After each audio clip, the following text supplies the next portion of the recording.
Gitu. Jadi pernah ada habaib yang datang, saya ulangi lagi, pernah ada habaib yang datang, oknum ya, mengaku habaib begitu. Terus minta uang ke saya 15 juta. Waktu itu saya kasih 1.500.000 ya. Marah-marah sampai akhirnya saya sempat dibentak ya, sempat kita ribut di depan jamaah saya. Assalamualaikum warahmatullahi wabarakatuh. Hamdan wa syukran lillah ma ba'du. Sahabat KS yang dimuliakan oleh Allah Subhanahu wa taala dimanapun berada. Sahabat KS, kembali lagi bersama saya Khairul Samsuri. Sahabat KS ya, udah lama nih gak bikin konten sahabat KS. Gimana kabarnya, sehat? Mudah-mudahan semuanya sehat ya sahabat KS. Sahabat KS, di video kali ini saya itu akan menayangkan sebuah video yang sedang ramai sahabat guys ya. Lagi-lagi membahas nasab sahabat guys. Ini antara Gus Samsudin dengan Gus Wapi sahabat guys, dengan Gus Wapi. Tapi ini bukan diskusi, bukan debat sih. Ini jalurnya itu, arahnya itu kepada nasihat. Jadi Gus Samsudin itu dinasehatin oleh Gus Wapi karena Gus Samsudin itu pernah merasakan hal-hal dawir lah seperti itu daripada para habaib. Seperti apa videonya, kita langsung saja simak videonya sahabat. Tapi jangan lupa untuk klik tombol subscribe-nya jika kalian suka channel ini. Oke, kita langsung ke videonya. Untuk semua saudara-saudara, saya sangat paham sekali dengan apa yang panjenengan rasakan, karena seperti yang tadi juga saya sampaikan, saya pernah mengalami hal-hal yang nggak enak yang pernah saya alami, tapi bukan berarti itu menjadi fondasi, menjadi landasan untuk kita membenci para habaib seperti itu. Saya paham yang beliau ini rasakan itu seperti itu. Seperti yang tadi saya sampaikan, ada buktinya, ada anak saya ini, Mas Dani ini, ya kan?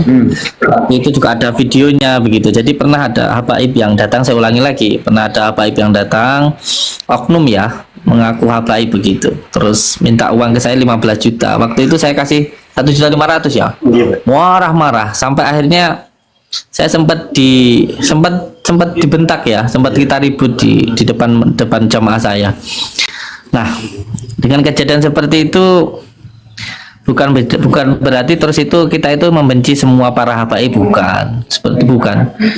Yang terpenting buat semua saudara-saudara saya, jangan sampai ada kebencian dengan siapapun. Jangan sampai ada kebencian dengan siapapun, itu saja. Ya sama Gus, saya juga pernah ada seorang kiai Nusantara yang mungkin paling Nusantara lah ya, kiai atau ustadz yang ngaku-ngaku pribumi, minjem uang ke saya, mungkin sampai bertahun-tahun tidak dikembalikan gitu. Apakah lalu kemudian saya menganggap semua kiai seperti itu? Ya tidaklah. Apa kemudian kita menganggap semua ustadz seperti itu? Ya tidak. Ketika ada santri Lirboyo seumpama, ada satu santri Lirboyo melanggar peraturan pondok, apakah Lirboyonya yang jelek? Ya enggak lah. Itu hanya salah satu santri yang mungkin dicoba oleh Allah, akhirnya dia melakukan kemaksiatan. Tidak kemudian pondoknya kita salahkan, tidak. Itu bukan konsep yang logik bagi saya. Iya, Gus Samsudin punya 3 anak seumpama. Ada satu anaknya yang nakal, apakah semuanya dianggap nakal? Kan enggak juga, Gus. Iya. Alhamdulillah ada kesempatan untuk ngaji sama beliau ini, jadi live kita itu tidak sia-sia gitu.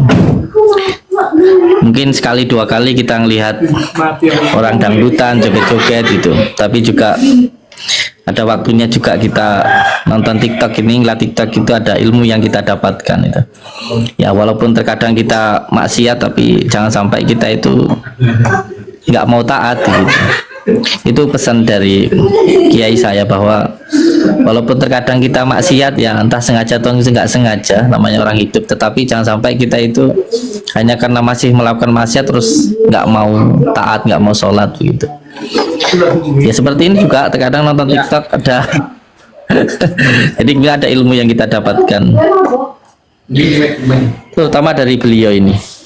Monggo dilanjutkan ya, Pripun selanjutnya, monggo. Saya tak. Ya, yang penting sholat dan sholawat, Gus. Yang penting sholat itu jangan dilupakan, karena orang yang paling bakhil, orang yang paling tidak dermawan, orang yang paling bakhil kata Rasulullah adalah orang yang nggak bersolawat kepada Nabi gitu. Yang penting sholat, sholawat, jangan membenci, karena kunci surga itu cuma satu, Satu, berbuat baik kepada Allah. Dua, berbuat baik kepada makhluk Allah. Gitu aja. Itu kunci surga itu. Berbuat baik kepada Allah, berbuat baik kepada makhluk Allah. Ya gitu intinya. Sehingga kata para sahabat ketika bertanya, apakah agama itu wahai Rasulullah? Rasulullah mengatakan ad-dinu an-nasihah. Agama itu intinya an-nasihah. Nasihah artinya bukan nasihat, bukan. Ini ada sedikit kesalahpahaman ya. Agama bukan nasihat. Nasihat ini maksudnya kata Nabi fi'lul khair. Agama itu intinya berbuat baik kata Nabi. Ad-dinu an-nasihah. Agama itu intinya berbuat baik. Liman kata para sahabat, kita harus berbuat baik kepada siapa ya Rasulullah? Yang pertama lillahi, kepada Allah. Kata Rasulullah, yang intinya berbuat baik kepada Allah dengan cara tidak mensyirikannya, tidak menyembah selain Dia, dan hanya mentauhidkannya sebagaimana para nabi dulu, tidak menyembah selain Allah. Yang kedua, li rasulihi, berbuat baik kepada Rasulullah dengan mengikuti sunnahnya, apa yang dia diperintahkan, apa yang datang kemudian kepada seorang rasul, dan menjauhi larangan.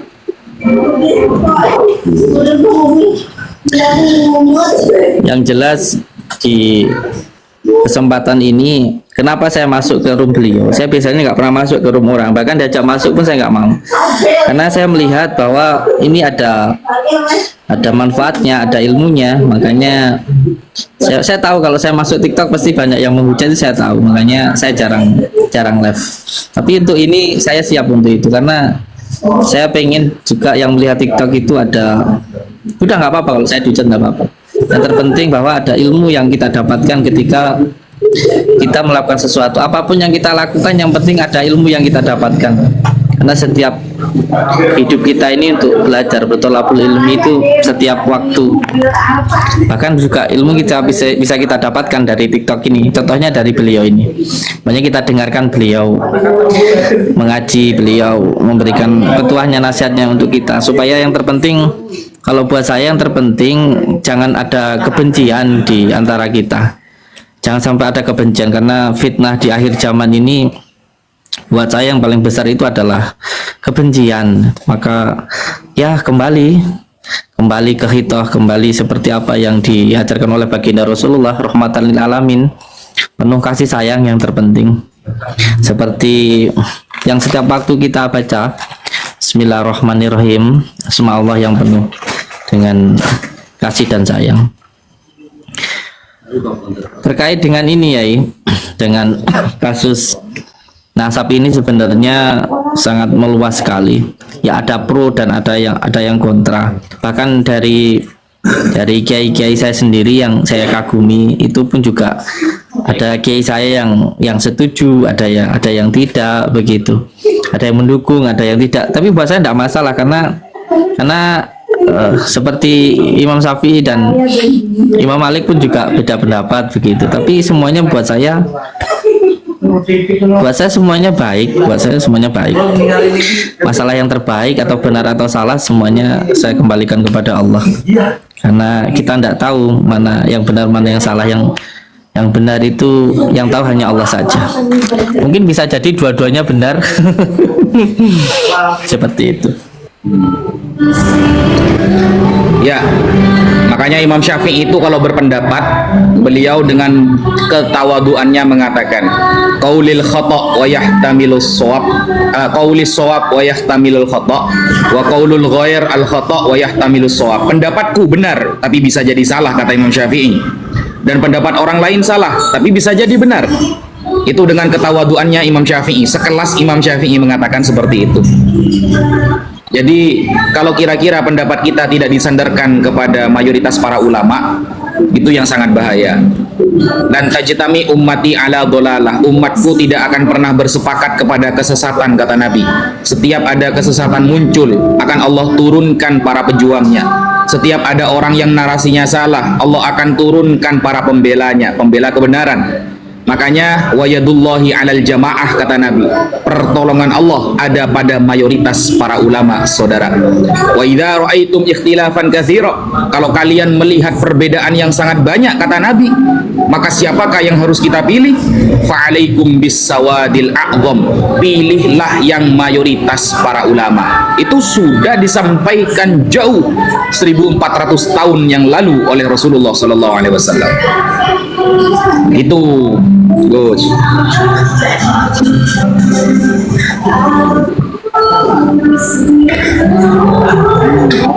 Ada banyak yang bertanya, jadi dari masalah ini kita bisa mengambil hikmahnya seperti tadi yang disampaikan oleh beliau, Bapak Yainya. Beliau tadi menyampaikan bahwa ini pun juga menjadi sebuah teguran supaya mungkin ada beberapa habaib supaya lebih santun lagi, lebih penuh dengan kasih sayang seperti itu. Dan tentunya juga hikmahnya buat kita semuanya ya, jangan mudah untuk terprovokasi, jangan sampai ada kebencian seperti itu. Seperti yang tadi beliau sampaikan itu. Ini semua hal itu buat saya pasti ada hikmahnya. Setiap kejadian itu pasti ada kebaikannya.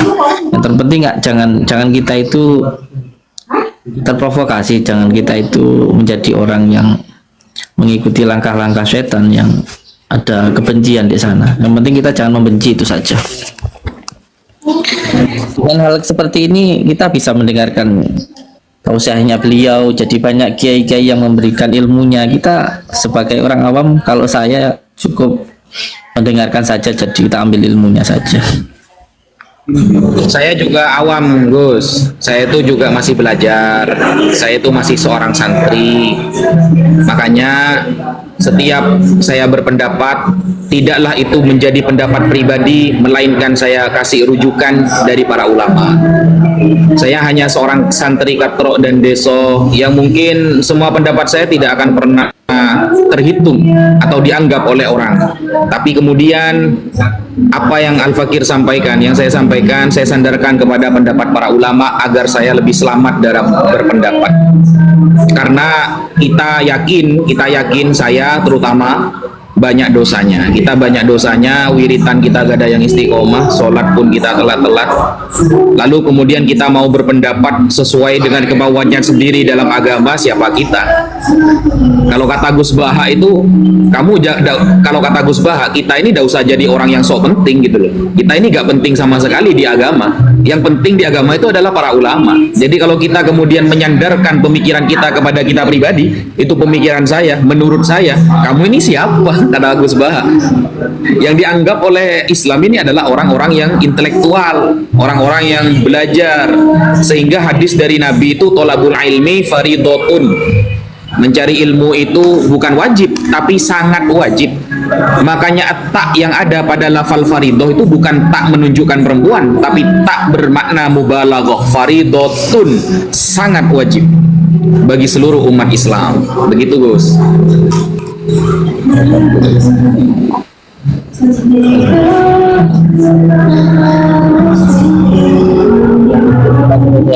Kembali lagi saya ulangi, yang penting kita itu jangan gampang baperan, jangan gampang terprovokasi. Sekarang ini sangat riskan sekali karena sedikit-sedikit orang itu gampang sekali terbawa dengan perasaan. Minta sedial orang membenci, kita ikut membenci. Ada orang yang bilang ini palsu, kita ikut palsu tanpa kita tahu, begitu. Tanpa kita tahu kita jadi ikut-ikutan membenci. Semoga kita bisa lebih dewasa lagi lah dalam melihat sesuatu itu. Amin. Terakhir Gus, sebelum saya tutup karena saya mau check out dari hotel. Jadi sekarang ini hari Kamis. Ya, hari Kamis ya. Sekarang hari Kamis. Dulu sahabat Abdullah bin Mas'ud setiap hari Kamis memberikan nasihat kepada murid-muridnya. Ini bukan dari saya, tapi dari sahabat Abdullah bin Mas'ud. Setiap hari Kamis beliau menyampaikan kepada santri-santrinya, sayati 'alan nasi zamanun. Akan datang sebuah zaman pada manusia. Yang pertama, tumatu fihi shalah. Solat sudah mulai tidak dikerjakan. Banyak orang-orang malas solat. Bahkan ada orang yang mengatakan solat 20 rakaat tarawih sudah diharamkan. Satu, akan datang sebuah zaman kepada kita di mana solat sudah tidak dikerjakan. Yang kedua, wa yushrafu fihil bunyan. Bangunan akan dibangun tinggi-tinggi. Sekarang sudah terjadi. Perhotelan, mall, pasar, semuanya sudah dibangun tinggi-tinggi. Tiga, wa yaktsuru fihil halfu wat tala'un. Akan banyak orang yang mudah bersumpah dan mudah melaknat. Dikit-dikit bersumpah, dikit-dikit menghina, banyak terjadi. Kemudian watak suru ar-risha waz-zina.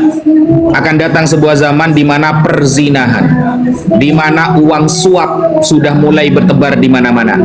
Fa idza ra'aitum dzalika, kalau kalian sampai di zaman itu, kata sahabat Abdullah bin Mas'ud, kalau sampean ada di zaman itu, kata beliau, fannajatu, selamatkan diri kalian, selamatkan diri kalian. Lalu murid-murid sahabat Abdullah bin Mas'ud bertanya, wa kaifa an-najat? Bagaimana kemudian kita cara menyelamatkan diri kalau kita hidup di zaman itu, wahai Abdullah bin Mas'ud? Maka sahabat Abdullah bin Mas'ud mengatakan, kun hilsan min ahlasi baitik wa kuffa yadaka wa lisanak. Pertama, jangan keluar rumah kalau tidak penting, kata beliau. Kalau bukan karena pekerjaan, kalau bukan karena silaturrahim, kalau bukan karena mencari ilmu dan lain sebagainya, jangan keluar rumah. Wa kuffa yadaka wa lisanak, dan tahan lisan dan tanganmu, karena kemaksiatan datangnya dari lisan seperti mencaci, membenci, dan datang dari tangan. Itu pesan beliau setiap hari Kamis kepada muridnya ketika kita hidup di zaman tersebut. Sekian Gus. Sekali lagi saya ucapkan terima kasih Yai atas ilmunya, semoga bisa bermanfaat untuk kita semua dan untuk semua subscriber lover saya yang melihat ini. Saya bukan dalam ranah mendukung atau tidak mendukung, saya tidak ahli dalam hal ini, serahkan semuanya kepada ahlinya. Pesan saya cuma satu, jangan ada kebencian terhadap siapapun, penuhi hati kita dengan mahabbah, lebih banyak bersolawat, itu lebih baik daripada kita berbicara sesuatu hal yang kita nggak tahu ilmunya. Oke, lagi terima kasih Yai, semoga saya mendapatkan berkah barokah dari panjenengan. Amin.